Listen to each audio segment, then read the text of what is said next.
Yeah.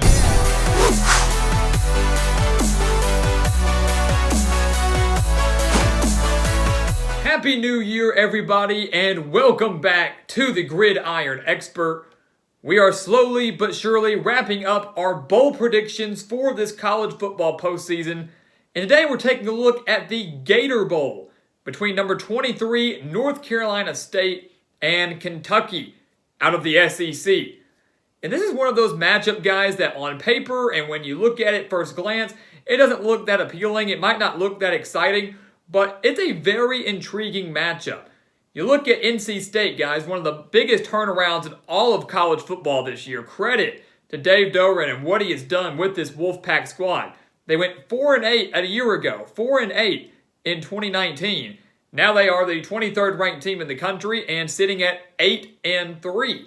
You look at Kentucky, Mark Stoops continuing to do a solid job there. Yes, it's been a semi-disappointing year for them. The Wildcats finishing 4-6 in an all-SEC schedule. But 4-6, still good enough to get to a bowl game.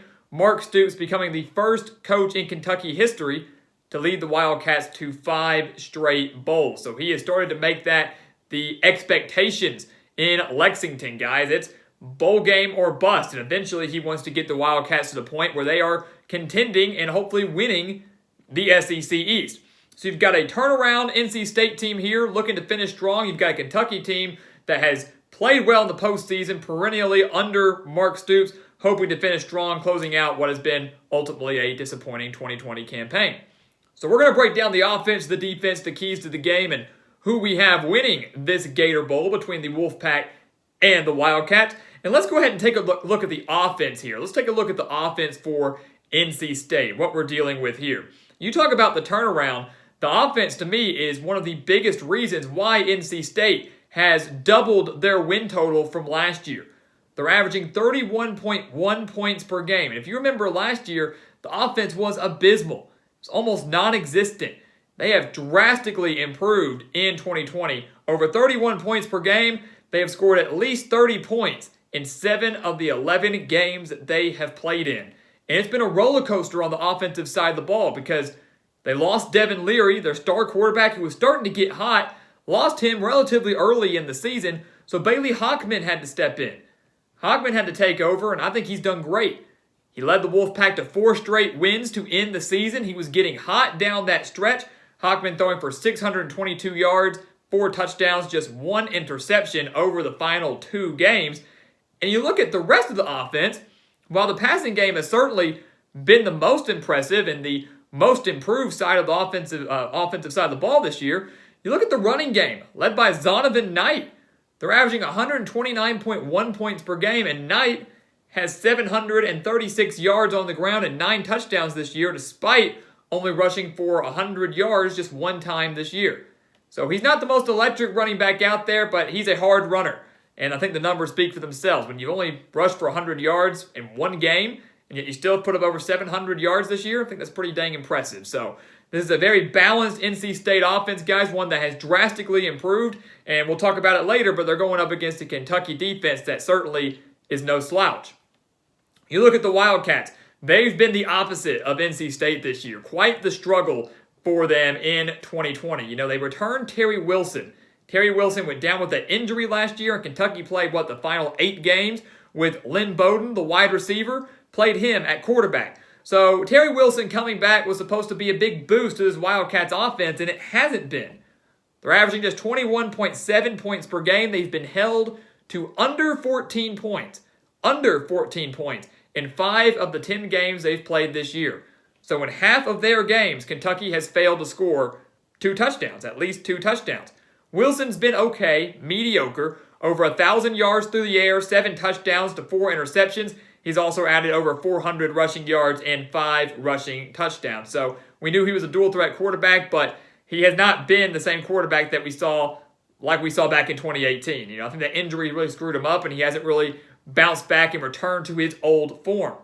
But we know that for Kentucky, the passing game hasn't been their strength. It really hasn't been their strength since Mark Stoops has arrived. They've been a team that wants to bully you up front.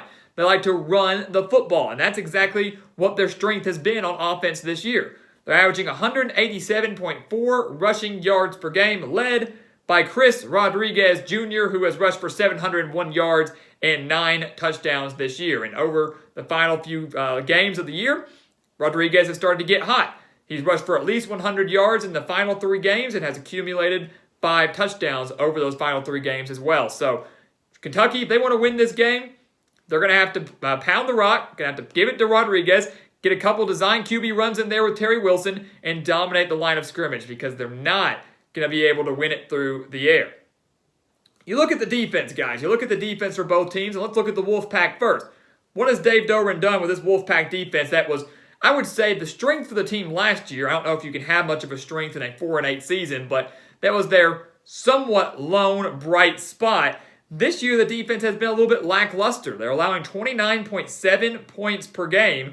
They're allowing over 250 passing yards per game, but again, I'm not too concerned about that if I'm NC State. Kentucky is only averaging 124.4 passing yards per game. So the passing threat from Terry Wilson, to me, yes, you have to account for it, but it's not going to be that big of a threat, something that I'm not too concerned about.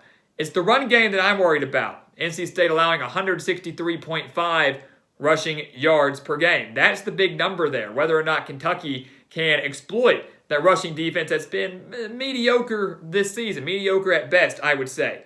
The one thing that NC State has done well, though, is creating pressure on the quarterback and winning the line of scrimmage, which is going to be a major key in this game. The Wolfpack have 32 sacks so far this season. So they're doing a great job of pressuring the quarterback, and they've done a great job over the last few games of bottling up the opposing running backs.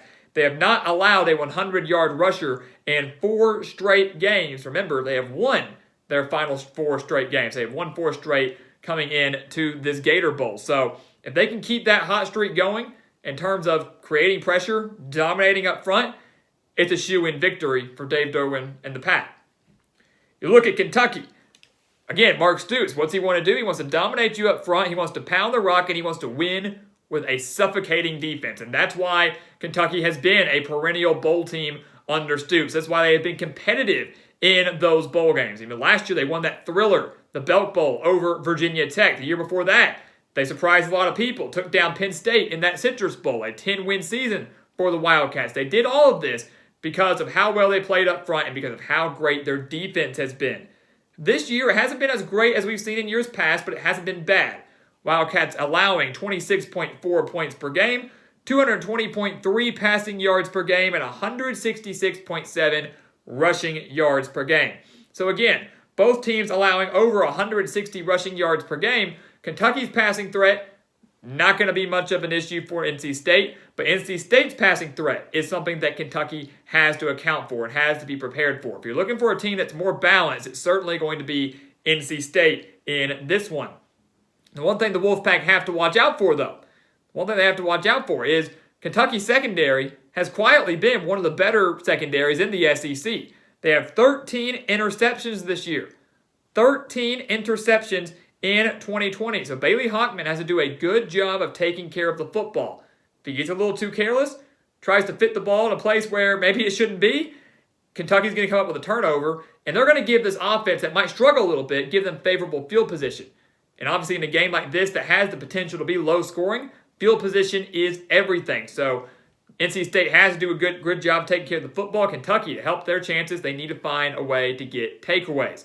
The final point I want to touch on with Kentucky here is you look at their defense. I would say by their standards it's been mediocre, maybe a little below average. And I think that has shown over the final 6 games where Kentucky has allowed over 400 yards. Over 400 yards in 5 of their last 6 games. And I know many will say, well, that's because they played Alabama and Florida in that stretch. Anybody would have allowed that many yards. And you're right, 2 of the best offenses in the country. But Kentucky also allowed over 400 yards to Vanderbilt. They also allowed over 400 yards to South Carolina. Yes, the Wildcats won both of those games. They dominated the Gamecocks. They escaped Vanderbilt by 3. But still, you allow 400 yards to those teams, there's a very good chance you can allow 400 yards to NC State here. Again, 5 of the last 6, they've allowed that many yards. It's not a good trend to be carrying into the postseason. They're going to have to find a way to slow down this NC State offense. Again, one that has taken a major step forward in 2020. So let's take a look at the keys to the games, guys. What's going to happen here in the Gator Bowl? What does Kentucky have to do? Ironically, they're slight favorites in this game. 4-6, NC State 8-3. But yet here we are, the Wildcats favored in the Gator Bowl.